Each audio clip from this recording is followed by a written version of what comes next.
Muy buenas, amables televidentes. El conversatorio de la Fundación Institucionalidad y Justicia del día de hoy cuento con la gratísima presencia, yo diría, don Humberto y don García Belaúnde, del milagro de contar con dos de los más connotados constitucionalistas de Iberoamérica. En nombre de la Fundación, mis queridos profesores, les agradezco el que hayan correspondido a esta invitación. Y bueno, yo creo que es un lujo y un honor tenerlo en este programa. Por favor. Muchas gracias. Al contrario. Y nada, y tener a Chile y a Perú juntos, sin lugar a dudas que eso refleja lo que somos, iberoamericanos. Así es. Así que gracias por haber correspondido. Muchas gracias. Y quiero comenzar por usted, profesor García Belaúnde. La parte política de la justicia, sin lugar a dudas, que es la justicia constitucional. Bueno, evidentemente sí, o sea, las decisiones de lo que puede llamarse la justicia constitucional o la jurisdicción constitucional tiene un ropaje jurídico, indudablemente, y necesita una argumentación jurídica, Claro. Pero siempre hay detrás opciones políticas que reflejan valores. Por ejemplo, cuando el famoso juez Warren en el año 54 dictó su famosa sentencia en la cual prohibía la segregación racial en las escuelas públicas, no solamente hizo una argumentación jurídica, no solamente cambió un precedente en la Corte, sino que postuló un principio valorativo. No hay derecho a separar a las personas, todos son iguales, y más aún si los lugares son públicos. O sea, siempre hay un valor político de por medio. El asunto es darse cuenta que existe, ¿no? Y de que eso está en los altos niveles constitucionales, siempre hay una carga ideológica política muy fuerte. El asunto es no dejarse arrastrar por ella, sino racionalizarla y argumentarla bien. Ahora, ¿cómo influye la política, profesor, en lo que sería el funcionamiento de los tribunales constitucionales entonces? Bien, yo diría que la política puede influir de distintas dimensiones. Por una parte, generalmente los órganos que realizan el nombramiento de los miembros o magistrados que integran los tribunales constitucionales son órganos políticos. Así es. Principalmente las asambleas parlamentarias, ¿cierto? El gobierno en algunos casos, y en muy pocos casos también las altas magistraturas participan en algunos nombramientos, tanto en Europa como en América Latina, para señalar los tribunales que tienen más tradición desde el punto de vista de la jurisdicción constitucional. Pero sin lugar a duda, fuera de la capacidad jurídica, la capacidad letrada de los miembros del tribunal, requieren de una segunda legitimidad, que es precisamente el otro tema al cual los tribunales siempre presentan un cierto flanco de crítica, que es fundamentalmente la legitimidad democrática del tribunal. Esa legitimidad democrática, que no la tienen directamente por regla general, ¿cierto?, la adquieren indirectamente en la medida en que son los órganos representativos de la voluntad popular los que a su vez determinan quiénes son los miembros de estos tribunales constitucionales. Existe una excepción muy reciente que todavía no se concreta en América Latina y en especial en América del Sur, que es el caso de la Constitución boliviana, sí, donde en definitiva ese problema ha intentado solucionarse de otra manera, determinando que esa elección va a ser hecha por sufragio universal. Va a ser la ciudadanía la que elige a los magistrados del nuevo Tribunal Constitucional Plurinacional.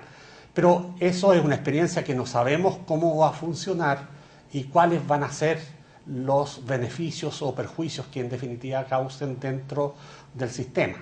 Por otra parte, lo que ha ocurrido también normalmente es que estos nombramientos los órganos políticos, sobre todo las asambleas parlamentarias, los realizan por mayorías calificadas. Ya. Y eso implica muchas veces, ¿cierto?, algunos riesgos.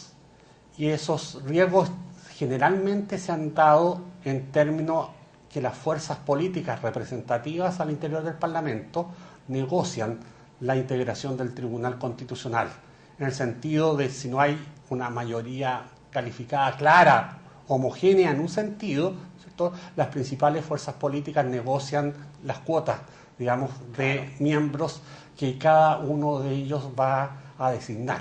Ahora, esto tiene el problema al mismo tiempo que si no se pone de acuerdo, pueden pasar muchos meses antes que un miembro del Tribunal Constitucional sea nombrado, con el consiguiente bloqueo del sistema del tribunal, sobre todo en los casos de, ¿cierto?, integración o renovación parcial.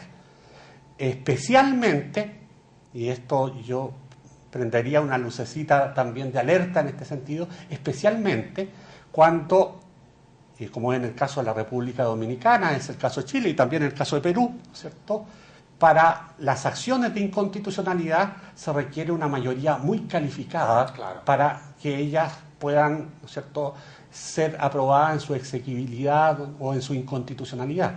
En el caso de Chile se requieren 4/5, 8 de 10 magistrados para que una más acción... Que en el caso de nosotros, exacto, que son muchos. Exactamente, que son, ¿no es cierto?, los que en definitiva se requieren para aprobar una acción de inconstitucionalidad. En el caso de Perú creo que hoy día son 6 de 9, ¿no? El tribunal tiene 7, son 5. Son 5 de 7. Que es una mayoría calificada. Muy calificada. Y ustedes son 9-13, digamos, ¿no es cierto? Por lo tanto, hay una mayoría muy calificada. Dese cuenta, faltan 2 magistrados, o se enferman 2 magistrados, o se mueren 2 magistrados por razones, digamos, de cualquier tipo.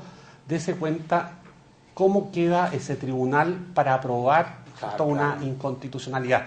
En el caso de Perú, además, yo creo que Domingo lo puede relatar obviamente con mucha mayor propiedad, cuando el Parlamento de Fujimori destituye 3 magistrados del Tribunal Constitucional, el Tribunal Constitucional se quedó sin poder ejercer la facultad de determinar la inconstitucionalidad de preceptos legales. Obviamente para Fujimori eso era el paraíso, porque podía hacer cualquier cosa, ¿cierto? Y en definitiva no tenía nadie que lo pudiera controlar jurídicamente. Entonces, ese es un tema relevante, definitivamente, ¿cierto?, que sí, para los objetos, ¿no es cierto?, de que esta jurisdicción constitucional, que son los tribunales constitucionales, puedan funcionar adecuadamente y constituyan un refuerzo del Estado constitucional de derecho y no contribuyan de alguna manera a bloquear la máquina, ¿cierto?, de desarrollo del Estado constitucional. Ahora, insistiendo un poco en lo que decía Humberto, yo creo que la incidencia política en el funcionamiento de los tribunales no solamente es inevitable, sino diría yo que hasta necesaria, porque, por ejemplo, los tratadistas italianos dicen muy claramente que la Corte Constitucional italiana contribuye a fijar las pautas políticas del Estado. Es decir, en trazos muy gruesos. Entonces no tendría sentido de que el Estado vaya por un lado y el tribunal vaya por otro. Por un lado. Y por otro, hay un problema también que es un fenómeno, digamos, cercano a que se llama en doctrina el fenómeno de la judicialización de la política. O sea, hay muchas veces en las cuales en los estados modernos el Poder Ejecutivo, el Poder Legislativo, los órganos encargados de resolver problemas no lo hacen y le tiran la pelota al Tribunal Constitucional. Entonces el Tribunal Constitucional termina resolviendo cosas políticas que los otros poderes no quieren hacer. Bueno, en el caso de la sentencia del 1954. Claro. Nadie quería tocar el asunto, entonces ni la Corte... Congreso ni el Ejecutivo lo tuvo que hacer el Tribunal. Así es. Y el otro factor que también decía Humberto y que lo traigo de colación es que el otro factor de legitimidad es también la opinión pública. O sea, por ejemplo, en los Estados Unidos, que no existe tribunal constitucional, pero que existe un tribunal supremo que hace las veces de, o en todo caso, tiene tanta fuerza como ellos, es muy importante ver que en Estados Unidos hay toda una corriente de opinión que sigue lo que dice la Suprema, ya sea a favor o ya sea en contra. Aún más, hay libros enteros, seminarios enteros y publicaciones enteras de revistas calificadas dedicadas a fulminar o a elogiar a la Corte Suprema, con lo cual la Corte Suprema se ve parte del debate público que a su vez influye en sus decisiones. O sea, la sociedad norteamericana gana una legitimidad política también a través de la opinión pública. Por ejemplo, en la mayoría de los estados de los Estados Unidos, los jueces son elegidos por un sistema en el cual hay un ingrediente popular, en muchos de ellos elección popular. Y en donde interviene la política. Así es, así es. Hacen campaña en algunos lugares. Sin embargo, para ser vocal supremo, o sea, magistrado supremo, ¿quién lo propone? El presidente de la República con la sanción del Senado. Y ese sistema nadie lo discute. Y la Corte Suprema, pese a que tiene un origen no democrático, en sentido estricto, tiene un gran respeto. O sea, se discuten sus fallos, se cuestionan, claro, pero nadie dice hay que desaparecerlos. No, se les respeta, se les discute y la Corte es muy maleable a la opinión pública, muy prudente. Tan prudente que hay un dicho en los corrillos de Washington y que corren en los comentaristas que dice así: la Corte Suprema no lee periódicos, ¿no? Supreme Court don't read papers, ¿no? O sea, como diciendo, no nos interesa la opinión pública. Pero la verdad que sí les interesa la opinión pública. Que sí. Lo que pasa es que ellos están un poco como retirados y actúan con mucha prudencia. Y yo creo que hay que estudiar el ejemplo del Tribunal Supremo Americano, que es el modelo de prudencia. Pero también yo pienso, profesor, que hay que estudiar e imitar cómo en los Estados Unidos, aun cuando el presidente es el que propone al candidato, bueno, ese candidato se somete a un proceso en donde es el proceso que legitima prácticamente la elección del que resulta electo como juez de la Suprema Corte de Justicia. Y voy a ir. Sí. Yo no le voy a preguntar cuál es el perfil, si el juez del Tribunal Constitucional debe de portarse bien con su esposa, ser un buen padre de familia. Vamos a dejar de eso a un lado.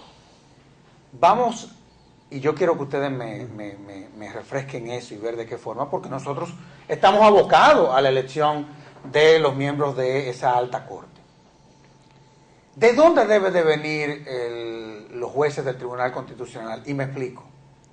Una cosa es la lógica de la jurisdicción ordinaria y otra cosa es la lógica del Tribunal Constitucional. Y así como la política muchas veces invade y le hace mucho daño a la jurisdicción ordinaria, ¿no podría hacerle ese mismo daño la jurisdicción ordinaria al Tribunal Constitucional? Yo pienso, si me permites, que eso depende de la cultura política de cada país. Ya. O sea, cada país tiene una determinada cultura política que hace determinante determinadas conductas. Le pongo un caso concreto. En el siglo XIX de los Estados Unidos, el más grande juez fue John Marshall, sí, un gran político. Y sus sentencias demostraban una habilidad política extraordinaria. Claro. Y el gran juez norteamericano del siglo XX es Ed Warren, otro gran político que había sido gobernador de California. ¿Qué pasa con Warren? Con Warren es un caso curioso. Íntimo medio de Ike Eisenhower, lo nombra como magistrado supremo y al final no se pone la camiseta de Eisenhower, sino la camiseta del tribunal. Y falla en contra de él, siendo republicano, había sido gobernador de California. Entonces, cuando sale Ike Eisenhower de la Suprema, de la presidencia de la República, le dicen presidente Eisenhower, porque él era presidente antes que general. ¿Cuál ha sido el peor error de su administración? Haber nombrado a Warren a la Corte Suprema. ¿Eso qué demuestra? Que existe en Estados Unidos algo que no existe en nuestros países. En nuestros países se paga la factura. O sea, yo te nombro, pero cuidado, ¿ah? Cuando yo soy abogado litigante, tú me vas a dar tu voto. Allá no. Allá yo lo nombro y él actúa como le parece, de acuerdo a su propia ideología. Entonces, la cultura política norteamericana, por lo menos de las élites, es, si a mí me nombran en un cargo, yo voy a servir al cargo, no voy a servir a la persona. La cultura política nuestra, latinoamericana, es lamentablemente una política de compadrazgo. Entonces casi todas las dictaduras o los gobiernos democráticos tratan de llevar a sus amigos, que de repente son gente muy honorable, pero terminan alineándose con quienes los nombraron. Sí, y para mí tampoco tienen la capacidad. Así es. Entonces, para mí, básicamente es un problema de cultura política que hay que cambiarla desde el colegio. Esa es mi opinión. Ahora... Sí, yo quisiera agregar algunos elementos. Sin lugar a dudas, la cultura política es importante, la cultura democrática es importante, la cultura jurídica es importante. Claro.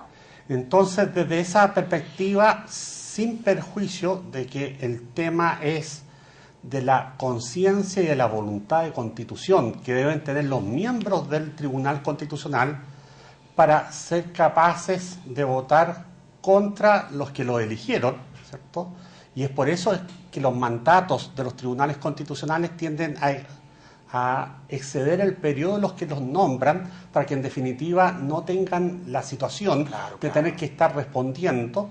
Y en segundo lugar, por ello también se tiende a no posibilitar la reelección. Esa es la regla que cada vez se va extendiendo más, precisamente para no hacerse, ¿cierto?, susceptible de presión por la reelección. Pero por otra parte, sin lugar a dudas, está el elemento de que para ser un buen magistrado constitucional tiene que saber teoría constitucional, tiene que saber dogmática constitucional, tiene que saber interpretación constitucional. Y los magistrados ordinarios, por regla general en América Latina, han sido más bien servidores de la ley, ¿cierto? No enjuiciadores de la ley a partir de la Constitución. Vale decir, la concepción de constitución normativa es un concepto relativamente reciente, pese a que el control de constitucionalidad es antiguo. Porque en definitiva la Constitución tendía a ser más semántica que normativa, ¿cierto?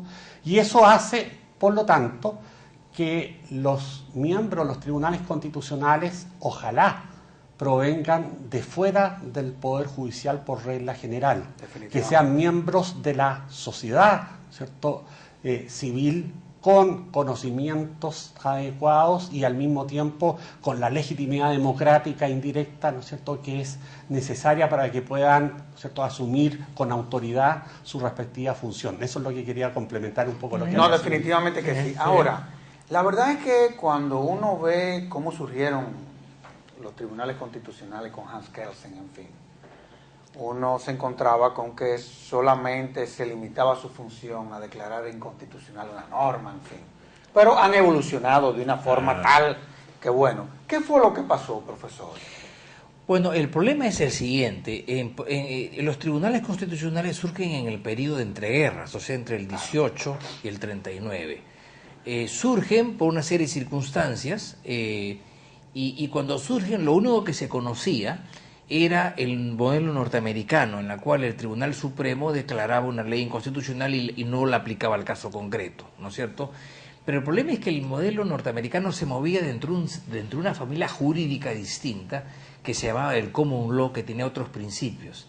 Mientras que en Europa se vivía de la tradición romanista, ¿no es cierto?, en la cual lo que primaba era la ley y lo que primaba era la soberanía parlamentaria, porque eran todos regímenes parlamentarios. Entonces no se podía entender que un juez que pertenecía al Poder Judicial le enmendara la plana al Parlamento, porque el Parlamento es la soberanía popular.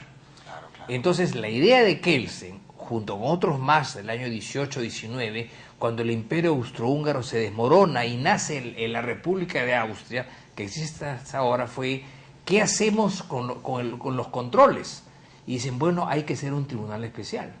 Entonces surge un tribunal especial en Austria, luego surge en Checoslovaquia, que no funciona para nada, no funciona, y luego surge en español, que es arrasado por la guerra civil.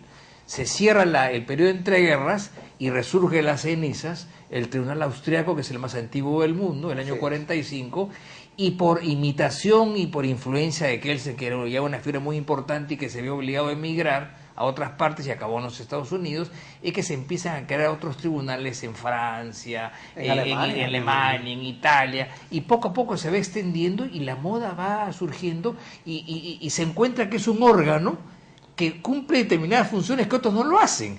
Y hay pues tribunales constitucionales en América Latina, en Europa por supuesto, en Asia hay varios, en la Federación Rusa hay varios, ¿no? Entonces ya se ha expandido la onda de los tribunales constitucionales y claro, lo que siempre quedará en discusión es cuánto de legitimidad tienen, cómo deben actuar, hay mucho activismo o no lo hay, cómo es la composición, quiénes lo eligen, pero que se han posicionado ya, es evidente a tal extremo que el modelo que Kelsen ideó, que fue tímido, mejor dicho, fue audaz para su época, pero tímido para nosotros, y que tuvo muchas resistencias. Era un legislador negativo. Así es, era un legislador negativo, y aún más hay un caso interesante, porque eso está documentado, Kelsen viaja a París el año 28 a una reunión del Instituto Internacional de Derecho Público para vender su idea del Tribunal Constitucional, y los franceses no lo entienden, pues, ¿no? Ellos creen que el guardián de la ley es la Asamblea Nacional y simplemente no lo entienden, ¿no? Ese es el fracaso de Kelsen, me refiero en la parte práctica, después vencerá, ¿no? Entonces se ha abierto paso y ya no solamente legislador negativo, es legislador positivo, enjuicia al presidente de la República, en el caso de Italia no lo ha hecho, pero puede hacerlo, se le encara ver referéndum, y bueno, y hay muchos tribunales constitucionales que tienen una serie de competencias en relación a las regiones, a la descentralización, sí, definitivamente que ya ha rebasado el modelo clásico, digamos, ¿no? Totalmente. Ahora, totalmente. Una de las digamos que funciones que han asumido los tribunales constitucionales es el de que muchas veces, por todas estas deficiencias que se dan en América Latina desde el punto de vista social, muchas veces inciden en lo que es el diseño de políticas públicas de Estado. Así es. ¿Cómo usted valora eso, don Humberto, en honor a la verdad? Porque muchas veces eso es lo que pone a chocar al tribunal con el Ejecutivo, en fin. ¿De qué es de lo que se trata? Bueno, yo diría que primero hay que partir de la idea que la Constitución se denomina Constitución Política de la República, y obviamente, si bien constituye un armisticio, ¿cierto?, Claro, que ha solucionado el conflicto transitoriamente hasta que haya una nueva Constitución que la ciudadanía determine en su momento, por lo menos ha determinado los valores, principios y reglas que en definitiva van a guiar a esa comunidad dentro de un cierto periodo de tiempo más o menos prolongado, en algunos casos de más de 2 siglos, como en el caso de los Estados Unidos de Norteamérica. En nuestros países, desgraciadamente, es bastante menos prolongado el lapso de vigencia de las constituciones. Quizás también por demasiado voluntarismo político y por poca capacidad de construir, ¿cierto?, una constitución que sea consensuada y que constituya realmente el marco dentro del cual opera todo el sistema, ¿cierto? Porque generalmente las mayorías transitorias tratan de generar su propio proyecto político como el proyecto constitucional, y eso hace que a medida que esa mayoría política deja de existir también la Constitución para ser reemplazada por otro proyecto. Claro. La idea es que la Constitución tienda a permanecer, y esa permanencia implica generalmente transigir, llegar a un compromiso, una base que sea aceptada por todos y que permita la integración de la inmensa mayoría de la comunidad y la participación también de toda la comunidad. Sin perjuicio de eso, obviamente la Constitución, por ser la regla fundamental, tiene un amplio nivel de generalidad y abstracción. Ese amplio nivel de generalidad y abstracción implica, como lo señala la doctrina, ¿cierto?, que no solo tiene reglas, sino muchas veces valores y principios. Y esos valores y principios, ¿cierto?, constituyen más bien, ¿cierto?, normas que tienden a concretarse dentro de lo posible, ¿cierto? Claro, claro, claro. Y ese dentro de lo posible genera al mismo tiempo una posibilidad más o menos amplia de interpretación. Claro, claro. Ese margen amplio de interpretación, al mismo tiempo, en la medida en que los miembros de la institucionalidad gubernamental política, gobierno y parlamento, no se pongan de acuerdo, como ya se decía anteriormente, muchas veces le va a corresponder al tribunal cortar, ¿cierto?, un problema que en definitiva las autoridades políticas no se atrevieron a cortar. Ejemplos, ¿cierto? Por ejemplo, la despenalización del aborto en algunas materias es un caso clarísimo de una política pública que muchas veces cortada por un tribunal constitucional. Hace un rato atrás, ¿no es cierto?, se comentaba el caso de la Corte Constitucional Colombiana sobre la materia. En otros casos, el tribunal interviene, ¿cierto?, en otras materias, como es, por ejemplo, la protección de los derechos sociales, ¿cierto? Al mismo tiempo, hay una perspectiva hoy día, ¿cierto?, en que los derechos sociales son tan derechos como los derechos individuales, y al mismo tiempo el contenido esencial de esos derechos debe ser necesariamente protegido, ¿cierto?, por los órganos jurisdiccionales, ¿cierto?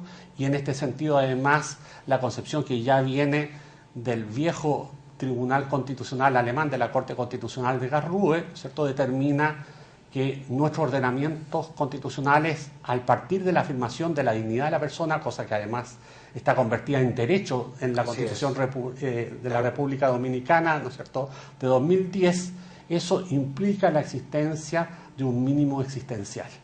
Y ese mínimo existencial es, por lo tanto, un valor y un principio, pero que en definitiva tiene que ser resguardado por la jurisdicción en materia de salud, en materia de educación, en materia, ¿cierto?, de alimentación, de vivienda, en derecho al agua, etcétera, cosa que al mismo tiempo ha sido también asumido, por otra parte, ¿cierto?, por la Corte Interamericana de Derechos Humanos.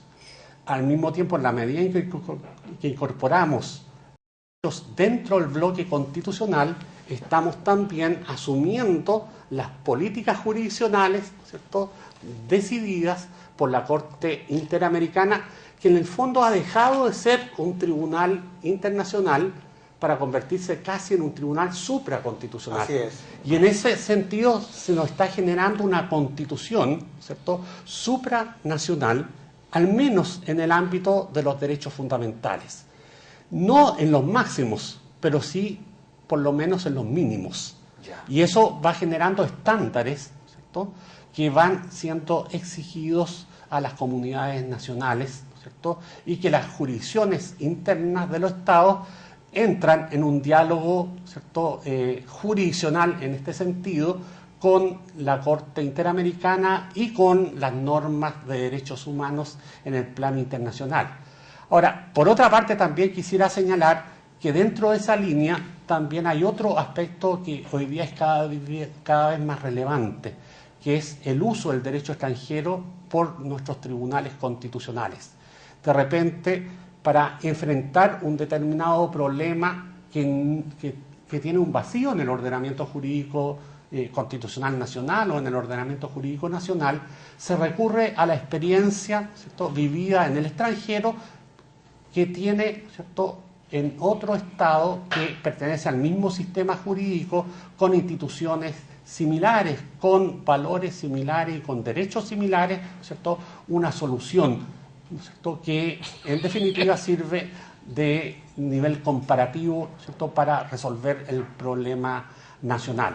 Ahora, desde esa perspectiva, los tribunales constitucionales obviamente participan de decisiones políticas, ¿cierto?, de políticas no en el sentido de la política contingente, ¿cierto?, de manejo del poder concreto, ¿cierto?, en términos de la administración, ¿cierto?, sino fundamentalmente de políticas de Estado, de definición, ¿cierto?, de políticas en el orden social, en el orden económico, en el orden familiar, ¿cierto?, en el orden, ¿cierto?, de los derechos básicos de las personas.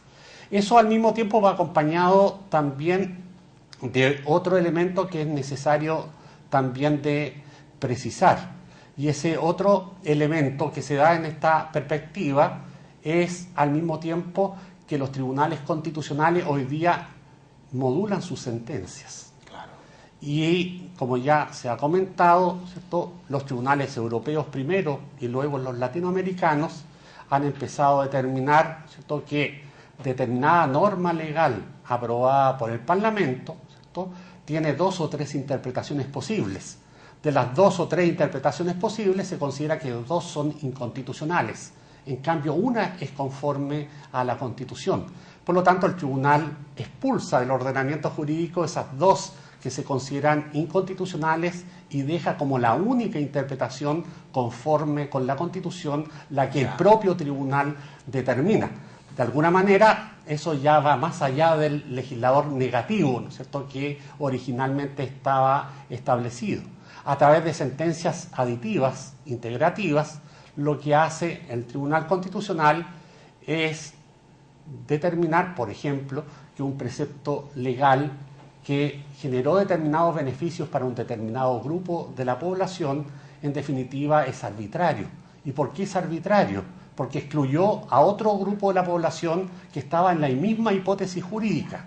Y por lo tanto lo que hace es eliminar el elemento, ¿cierto?, de arbitrariedad que reducía el ámbito, ¿cierto?, de aplicación de la norma e integra, por lo tanto, al grupo marginado a la decisión. En este sentido, la Corte Constitucional colombiana, entre otras, por señalar aquella que más ha utilizado este tipo de sentencias en el contexto de América Latina, ¿cierto?, tiene un conjunto de decisiones en las cuales en materia de seguridad social, en materia de carácter laboral, etcétera, ha ido incorporando, ¿cierto?, a nuevos miembros. Qué bien. Vamos a hacer una pausa, Sí. Y de inmediato volvemos con este interesantísimo programa.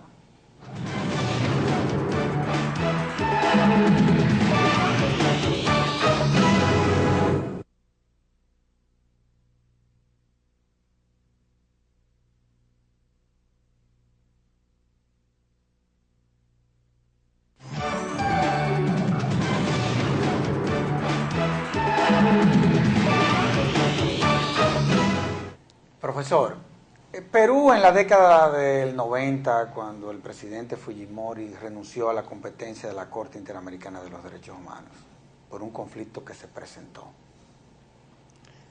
Pero no cabe duda de que la Corte ha venido influyendo de una forma tal en todo lo que es inclusive los tribunales supremos del área, los tribunales constitucionales, en fin. ¿Cómo influye, qué impacto ha tenido el derecho internacional de los derechos humanos en el Tribunal Constitucional?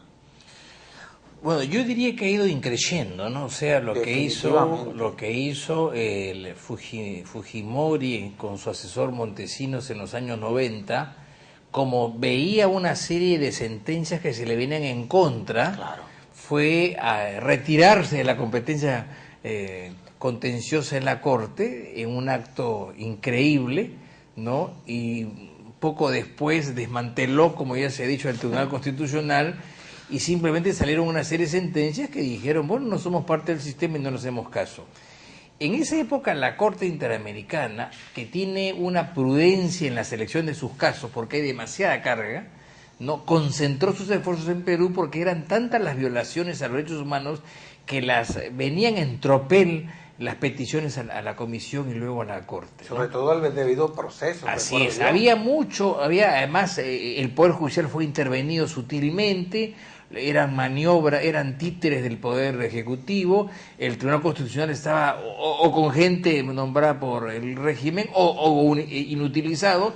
Entonces la Corte Interamericana se volvió algo así en un sustituto irreemplazable de lo que no existía en el país durante 6 u 8 o 10 años.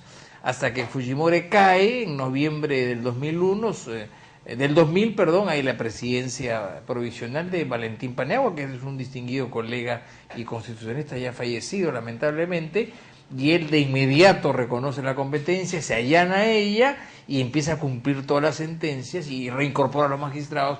O sea, y yo creo que a partir de entonces ha sido una referencia muy importante en la jurisprudencia de la Corte Interamericana, y no solamente la jurisprudencia de la Corte, sino las decisiones de la Comisión Interamericana, ¿no? Y hasta las medidas cautelares que ha dado muchas veces.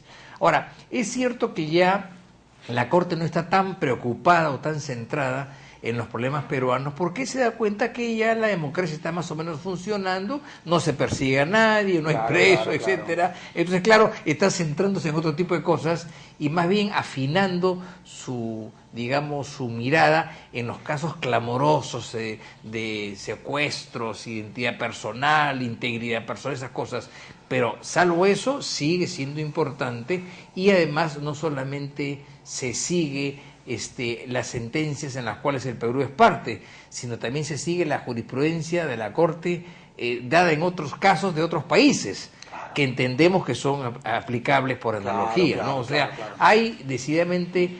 ahora el control de convencionalidad. Así es, hay un control de convencionalidad sutil, muy incipiente, pero la Corte, el Tribunal Constitucional peruano es muy consciente de la jurisprudencia de la Corte Interamericana y no tanto de otros tribunales extranjeros. ¿Por qué? no porque lo subestime, sino porque considera que la Corte Interamericana absorbe mucho de eso. Entonces, al absorber lo que está directamente encima de nosotros, porque indudablemente, agotar la instancia interna, que es el Tribunal Constitucional, lo único que nos queda es la Corte Interamericana, ¿no es cierto? Entonces, es un referente importante, el derecho internacional de derechos humanos se enseña, se investiga, se publica sobre eso, o sea, se cita. O sea, yo diría que es una presencia relevante en la jurisprudencia constitucional peruana desde hace ya unos buenos años. No, y se ha convertido prácticamente en la principal fuente de los tribunales constitucionales y de los tribunales supremos. Ahora, así como nosotros, que no somos políticos, digámoslo así, o no tenemos una vida partidaria, le tenemos miedo a la justicia ordinaria, ese mismo miedo le tienen los políticos al Tribunal Constitucional. ¿Por qué? Bien, yo diría que el miedo al Tribunal Constitucional está dado en primer lugar porque el Tribunal Constitucional puede, primero que nada, dejar sin efectos las decisiones legislativas. O sea, esa es la primera respuesta, ¿no es cierto?, obvia en la materia. Por lo tanto, pueden dejar sin efecto el trabajo de los políticos, digamos, que están en el Congreso y están en el gobierno. Y a veces no solamente la ley, ¿cierto?, en sentido formal del término. Es creciente la cantidad de tribunales constitucionales que tienen la capacidad de controlar las reformas constitucionales. Definitivamente. Acordémonos simplemente una sentencia reciente de la Corte Constitucional Colombiana que, si bien reparó algunos elementos, ¿cierto?, simplemente formales, también fijó reparos de fondo a la posibilidad de una tercera reelección, ¿cierto?, de el presidente Uribe, ¿cierto? Y en definitiva le impidió al presidente Uribe tener una tercera reelección consecutiva. ¿En base a qué? A principios republicanos, a principios, ¿cierto?, al mismo tiempo, porque obviamente se entiende que un presidente en una república es un cargo temporal, no se convierte en una monarquía electiva, digamos, indefinida en el tiempo, para solo señalar un aspecto. Obviamente hay muchos otros elementos que señala la sentencia en esa perspectiva. Por lo tanto, un tribunal constitucional incluso puede oponer aspectos de fondo, ¿cierto?, sustantivos, a una reforma constitucional, cuando esa reforma constitucional afecta el núcleo esencial, ¿cierto?, del orden constitucional democrático. De hecho, hace algún tiempo atrás se señalaba en el primer periodo después de Fujimori, se intentó una reforma constitucional en Perú y el propio Tribunal Constitucional también, sin que estuviera expresamente contenido en la Constitución, hizo una interpretación de que el control de constitucionalidad de las leyes incluía las leyes de reforma constitucional, en la medida en que afectaran el núcleo central, ¿cierto?, básico del orden constitucional, digamos, y por lo tanto los elementos centrales de ese sistema, ¿cierto?, institucional que tenía el Perú. Sin perjuicio de eso, yo creo que al mismo tiempo está también el miedo, ¿cierto?, al control. Generalmente quien tiene poder, no quiere, ¿no es cierto?, no quiere control. No quiere. Esa es la tesis, ¿no es cierto? Y generalmente la perspectiva también de la soberanía parlamentaria implicaba que los representantes del pueblo que se expresaban en el Parlamento, ¿no es cierto?, eran la máxima autoridad de la soberanía popular, que es la concepción clásica con la cual, ¿cierto?, parte importante de Europa no admitió, ¿cierto?, un sistema de control de la ley durante un largo periodo de tiempo. A diferencia de lo que ocurrió en América Latina, que desde el siglo XIX ya, ¿cierto?, se seguía una perspectiva, ¿cierto?, por lo menos, al menos semántica, ¿cierto?, de supremacía constitucional. Por otra parte, yo diría también por el hecho de que al mismo tiempo se ha ido limitando por parte de los tribunales constitucionales lo que son los actos políticos no justiciables. La tendencia de la jurisdicción constitucional es cada vez más a reducir el ámbito de los actos políticos no justiciables. Eso hace, por lo tanto, que cada vez más, ¿cierto?, los actos que ejecutan los actores políticos están sometidos a un control jurídico. Y ese control jurídico obviamente va amarrando, va limitando la capacidad de maniobra, ¿cierto?, de la autoridad política, aun cuando la autoridad política obviamente tiene un margen amplio para moverse dentro del marco constitucional, en lo que es la configuración de la Constitución. Sin embargo, ese marco, ¿cierto?, ha ido perdiendo el nivel de discrecionalidad, ¿cierto?, que tuvo en otro tiempo. Entonces se siente, ¿cierto?, al legislador, al gobierno, ¿no es cierto?, como un órgano más limitado. Por otra parte, los tribunales constitucionales cada vez más van concretando no solo un control de normas generales abstractas, digamos, de carácter permanente, sino que han ingresado también al control de la potestad reglamentaria.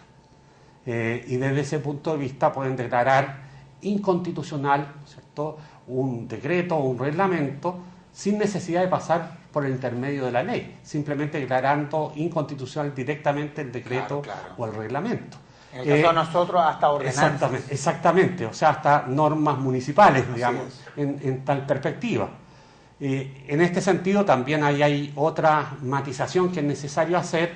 En algunos casos, en algunos países de América Latina, estas normas, ¿cierto?, dictadas por los gobiernos regionales o por el ámbito municipal, se entienden como normas de rango legal, como fuentes primarias del ordenamiento jurídico, mientras que en otros casos se entienden como fuentes secundarias del ordenamiento jurídico, vale decir, como normas administrativas. Por ejemplo, en Venezuela, ¿cierto?, se entiende que las normas de los municipios tienen rango de ley. En el caso de la República Dominicana, en el caso de Chile, son normas administrativas. Por lo tanto, son actos administrativos que están sometidos al control de constitucionalidad, como lo establece claramente, ¿cierto?, en este sentido la Constitución actual de República Dominicana y también como lo establece la Constitución chilena. Por lo tanto, se va restringiendo el ámbito de libertad, ¿cierto?, de acción configurativa por parte de los actores políticos, ¿cierto?, en el entendido del gobierno y desde la perspectiva del poder legislativo. E incluso más, en algunos ordenamientos ya se controla la constitucionalidad de lo que se denominaba, ¿cierto?, como parte de la potestad autónoma al Parlamento, como son los reglamentos parlamentarios. En otros casos se controla, ¿cierto?, al Poder Judicial en su capacidad para dictar, para dictar normas, ¿cierto?, como son los autoacordados o autoacordadas, ¿no es cierto? Entonces, ya hay por parte de la jurisdicción constitucional un control mucho más potente que el que se imaginó Kelsen, ¿no es cierto?, originariamente, ¿no es cierto?, en la década del 20, ¿no es cierto?, del siglo pasado.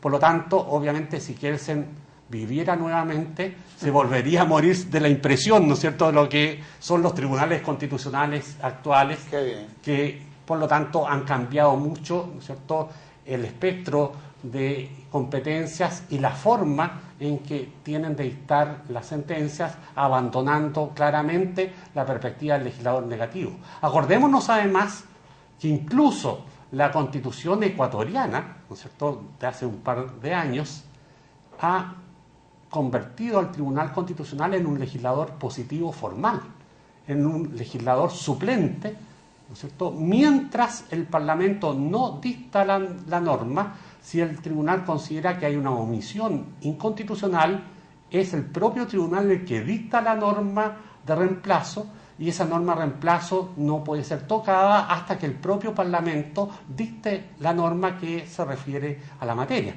O sea, vale decir, se ha convertido en un legislador positivo, ¿cierto? Estamos en el extremo, ¿no es cierto?, pero se ha convertido en un legislador positivo, ¿cierto?, que en definitiva suple al Parlamento, ¿cierto?, en la dictación de normas, cuando en definitiva este Parlamento ha sido renuente o ha sido, ¿cierto?, negligente en lo que es el cumplimiento de su tarea.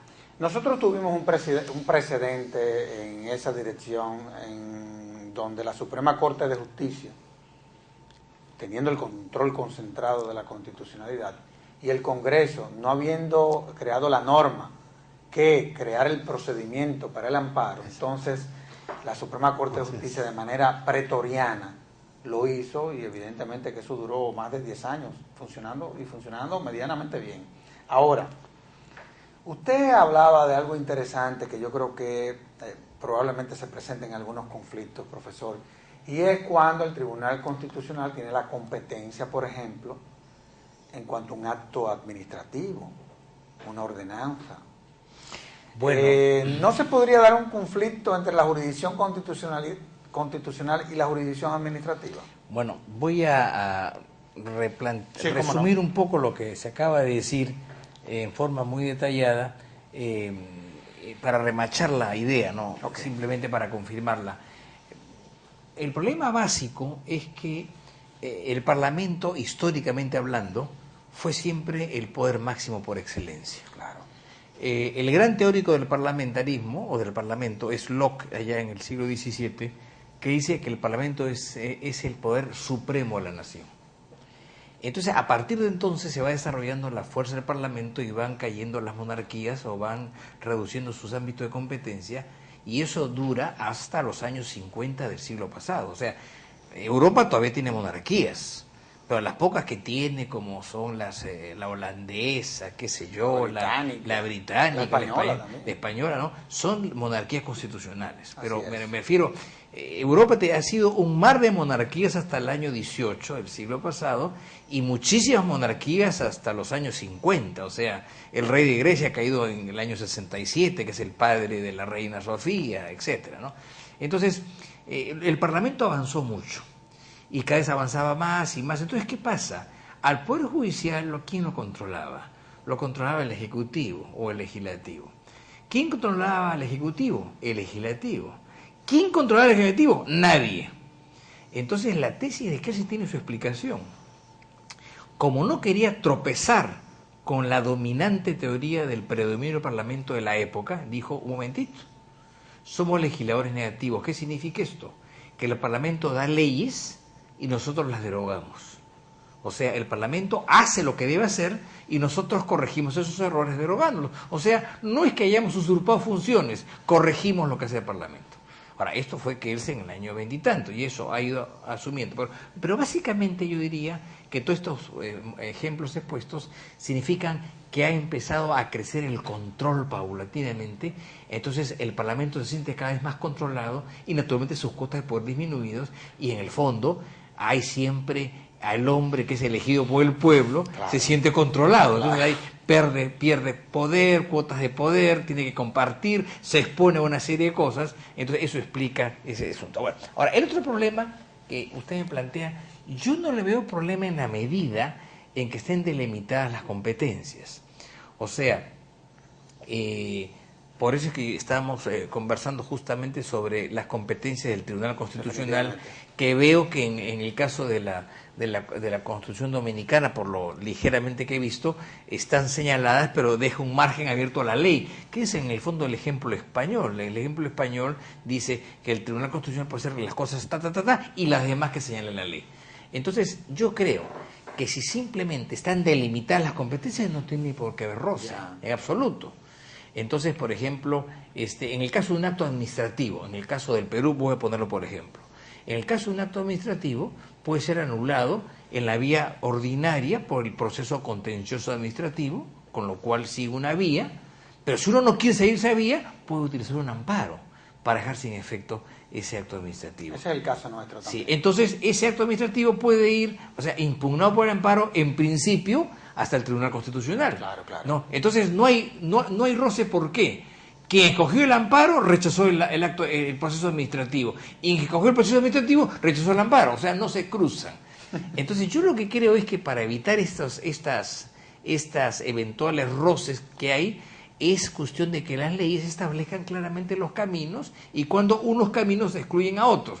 Por ejemplo, en el caso de las ordenanzas municipales, de acuerdo a la Constitución peruana, tienen rango de ley, y contra ellas caben los procesos de inconstitucionalidad. Pues yo podría perfectamente pedir la impugnación a través de un amparo, lo logro. Claro, claro. O sea, son dos vías, pero una u otra. claro, claro. Una u otra. Pero si se hacen simultáneamente, más rango tiene lo que decide el Tribunal Constitucional que lo que decide el Poder Judicial. Ya. Eso está establecido en las leyes. Entonces el problema es, ante varios problemas y ante varias acciones hay varias posibilidades. ¿Qué hacemos para que no se crucen? Es un problema legislativo. Definitivamente. Ahora, el programa se acabó. Me quedan 30 segundos. Y hemos hablado de que real y efectivamente un tribunal constitucional es un órgano poderoso y que controla a todo el mundo. En 20 segundos, ¿y quién controla el tribunal constitucional? Bueno, el Tribunal Constitucional tiene dos controles: la opinión pública, la ciudadanía en general, ¿cierto? El poder constituyente, ¿cierto?, que puede también poner fin al Tribunal Constitucional, y con eso, digamos, hay una autoridad superior propio juicio político al Tribunal Constitucional. Claro. En caso de prevaricación. Sí, ahora el juicio político yo tengo riesgoso. reservas sobre el tema, Sí. La experiencia no ha sido buena, yo prefiero que se elija bien, ¿cierto? Y por lo tanto que haya mucho cuidado al momento del escrutinio de quién se elige. Qué bien. Y después, digamos, dejarle, ¿no es cierto?, la independencia y autonomía de decisión a esa autoridad. El último elemento que quisiera decirle también es que obviamente un rol muy importante en el control le corresponde a la comunidad jurídica y especialmente, ¿no es cierto?, a los académicos del ámbito del derecho público, que tienen el deber, en mi opinión, ético de hacer ver, ¿no es cierto?, las deficiencias, los abusos, ¿cierto?, o las arbitrariedades que pueda cometer por parte del Tribunal Constitucional ante la comunidad, que es en definitiva la que debe reaccionar en su conjunto. Definitivamente que sí. Y un punto más. Vamos a ver. Prudencia. Sí, bueno, por supuesto. La prudencia que Autocontención. tiene el magistrado tradicional de los países europeos y el magistrado supremo en los Estados Unidos. Prudencia, y nosotros, jurisprudencia viene de la prudencia en el derecho. Y esa prudencia es fundamental. Claro que sí. Profesora, en nombre de la Fundación, una vez más quiero agradecerle el que me hayan... Estamos de lujo, estamos de fiesta en la Fundación teniéndolo en este programa. Gracias por la excelentísima cátedra que sobre la materia le dieron a la República Dominicana. Muchísimas gracias. Muchas gracias a ustedes para poder compartir con ustedes. Claro. Y a ustedes, amables televidentes, les decimos hasta el próximo domingo, en donde estaremos en un nuevo conversatorio de la Fundación Institucionalidad y Justicia. Hasta entonces.